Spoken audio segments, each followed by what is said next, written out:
আমাদের উন্নয়ন করে নাই, আমাদের সরকারি বরাদ্দের টাকা মেরে খেয়েছে, আমাদের রাস্তাঘাট করে নাই, আমাদের হাসপাতালে চিকিৎসা নাই, আমাদের যুবকদেরকে চাকরি দেয় নাই, কাজ দেয় নাই, বিদেশ পাঠায় নাই। কি পাঠাইছে? এই এলাকার ছেলেদেরকে পাঠাইছে, চাকরি দিছে, কাজ দিছে, নারীদেরকে পুনর্বাসন করছে, কৃষকদেরকে ভর্তুকি দিছে, কৃষকদেরকে সরকারি বরাদ্দের টাকা দিছে, ছাত্রছাত্রীদেরকে পড়াশোনার জন্য কোনো প্যাট্রোনাইজ করছে? করে নাই। সম্মানিত ভাইয়েরা, আমরা মনে করি আমাদের ভাগ করিয়া ওমরা এই সুবিধাগুলো নিছে। আরে যদিও দেয় উমরার পকেট মালি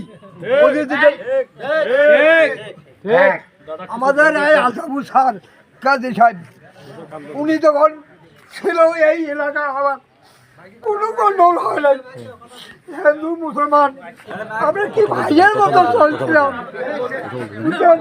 আর এখন আওয়ামী লীগ বিএনপি হাবু সাবু পার্টি হয়, নেতা হয়।